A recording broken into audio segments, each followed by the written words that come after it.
तो आज मैं आपके साथ शेयर करने वाली हूँ अपना नीट डे का एक्सपीरियंस। मतलब जिस दिन मेरा नीट था वो दिन मेरा कैसा था, मैंने क्या क्या किया था, सब कुछ मैं आपको बताऊंगी। एंड आई होप मतलब आपको ये वीडियो से थोड़ा सा मोटिवेशन मिले या आपकी कुछ हेल्प हो। तो मैं यूजुअली एक ऐसी स्टूडेंट हूँ जिसको मतलब थोड़ी एंग्जाइटी होती थी एग्ज़ाम से पहले, और स्पेशली मैंने जब ड्रॉप लिया था, जो मेरा पहला अटैम्प्ट था, उसमें मेरे साथ बहुत ज़्यादा ये प्रॉब्लम हुई थी कि मुझे रात को नींद ही नहीं आती थी बिल्कुल भी, और मैं बहुत ज़्यादा एंग्जाइटी लेती थी, बहुत ज़्यादा। एंड क्योंकि मेरे साथ ये जो प्रैक्टिस टेस्ट थे जो आकाश में मैं जाती थी कोचिंग में, उसके टेस्ट थे, उसमें भी पहले ही होता था, तो मैंने डॉक्टर से कंसल्ट किया था। एंड मैंने कुछ टाइम एग्जाम से पहले मैं स्लीपिंग पिल्स लेकर सोती थी। तो जब मेरा नीट का एग्जाम आया, this is my first attempt, जब मेरा नीट का एग्जाम आया तो मैंने वो स्लीपिंग पिल ली, एंड उसके बावजूद भी मुझे नींद नहीं आई पूरी रात।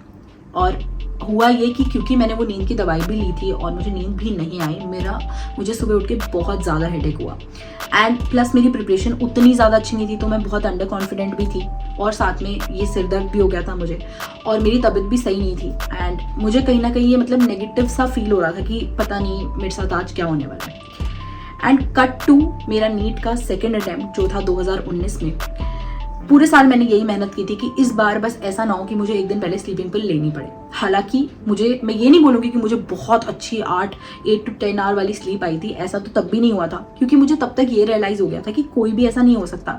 आई मीन फ्यू ऐसे फिर भी हो सकते हैं, कुछ लोग ऐसे फिर भी हो सकते हैं, बट मोस्टली लोगों के साथ नीट के एग्जाम से एक दिन पहले सोना इज़ नॉट वेरी ईजी, क्योंकि एक बहुत ही बड़ा एग्जाम है एंड आपकी लाइफ कहीं ना कहीं वो एक रोल प्ले करता है उसमें। और हर किसी नॉर्मल है ये होना कि हर किसी बच्चे को इतनी एंग्जाइटी हो कि नींद नहीं आ रही है या थोड़ा डर लग रहा है, दैट इज़ नॉर्मल। जब ये मैंने एक्सेप्ट कर लिया था एक दिन पहले, सो आई वॉज हैप्पी कि ठीक है चलो थोड़ी कम भी नींद हो गई तो क्या हो जाएगा, मैं कोशिश करूँगी ज़्यादा सोने की, अच्छे सोने की। एंड उस दिन मैंने रात को एक दिन पहले पापा ने मेरे को बोला कि ऐसे करते हैं गर्म दूध पीते हैं, उससे शायद थोड़ी अच्छी नींद आए, और मैं रात को आराम से सो गई। प्लस एक चीज़ मेरे साथ जो फ़ायदा हुआ, मैं एक नाइट पर्सन हूँ, तो मेरा एग्जाम 2 से 5 था, तो मुझे ये था कि चलो रात को मैं अपना आराम से लेट तक भी अगर मुझे लेट तक भी नींद आ गई तो मैं आराम से सुबह उठ जाऊँगी, लेट उठ जाऊँगी थोड़ा सा।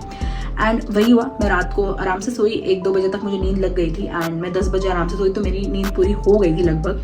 एंड 10 बजे उठने के बाद फिर मम्मी ने मेरे लिए बनाया एक टेस्टी सा आलू पराठा, क्योंकि मुझे बहुत ज़्यादा पसंद है, तो मैंने वो आलू पराठा खाया किसी तरह। तब भी मन नहीं करा था खाने का, पर खाना था क्योंकि मुझे था कि खा के जाऊँगी तो ज़्यादा मतलब सही रहेगा, पेपर में भूख नहीं लगेगी। एंड साथ में मम्मी ने कुछ मेरा ऐसा मन था कि मेरे जो टीचर्स थे जिन्होंने मुझे पूरे साल इतना गाइड किया, इतनी हेल्प की, मैं उनसे मिलके ही अपने एग्जाम सेंटर में जाऊँ।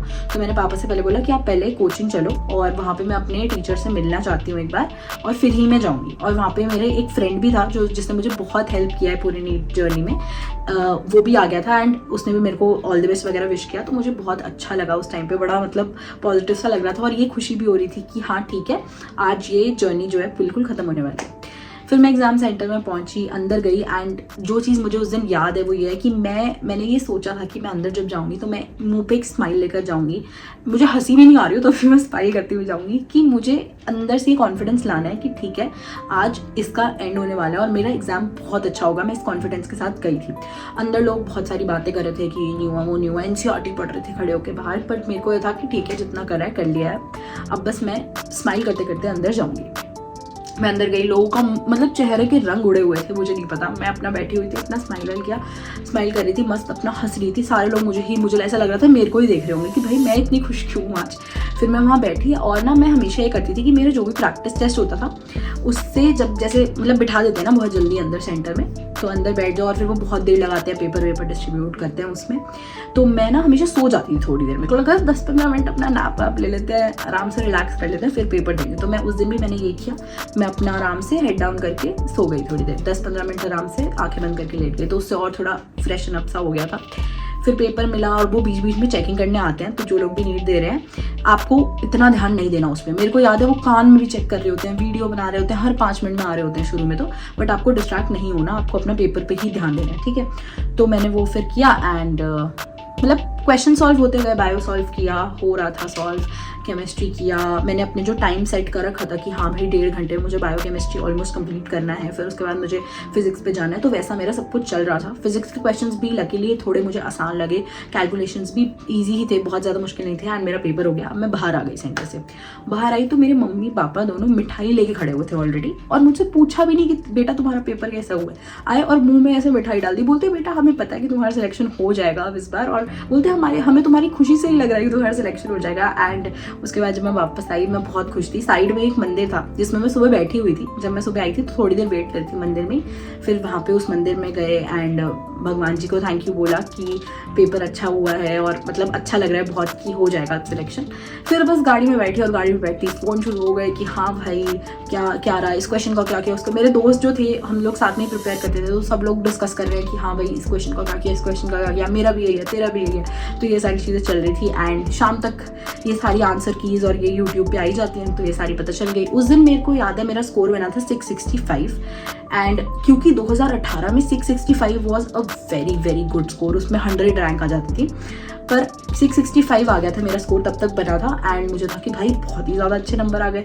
फिर लोगों के पता चले तो लोगों के भी काफ़ी अच्छे नंबर आ रहे थे, पर तब तक ये नहीं पता था कि इतना ज़्यादा रैंक्स का गैप हो जाएगा इस साल। फिर बहुत सारे कंट्रोवर्शियल क्वेश्चंस निकले, लगभग 2 से 3 कंट्रोवर्शियल क्वेश्चंस थे जिनके आंसर दोनों ठीक हो सकते थे, और ऐसे मतलब अलग अलग आंसर कीज में अलग आ रहे थे। एंड फिर मेरे वही 2 क्वेश्चंस की वजह से मेरे वो 10 मार्क्स कम हो गए, एंड 10 से भी ज़्यादा मार्क्स कम हो गए, और मेरे जो फाइनल स्कोर मेरा अल्टीमेटली बना था दैट वाज 647। एंड 647 पे जिसमें 2018 में रैंक आती थी कुछ आई थिंक 200-300 के आसपास, वो मेरी रैंक आई थी 1127। But I was extremely happy. मुझे मौलाना आज़ाद नहीं मिला था, बट मुझे Vardhman Mahavir medical college and Safdarjung hospital मिला था। And I am so happy and I feel lucky कि ठीक है जो हुआ बहुत अच्छे के लिए हुआ, क्योंकि मैं VMMC में पढ़ रही हूँ आज, और मैं बहुत ज़्यादा खुश हूँ इस कॉलेज में।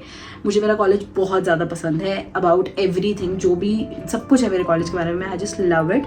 एंड अल्टीमेटली मुझे यही रियलाइज़ हुआ कि जो होता है वो बहुत अच्छे के लिए होता है। अगर मैं पिछले साल ये सोचती कि मेरा थोड़ा सा और अच्छा हो जाता पेपर, मेरी थोड़ी सी तबीयत कम ख़राब हो जाती, मेरा थोड़ा सा हेडेक कम हो जाता, तो शायद मेरा स्कोर थोड़ा अच्छा हो जाता और मेरा सिलेक्शन कहीं हो जाता, मेरे को कोई कॉलेज मिल जाता गवर्नमेंट का।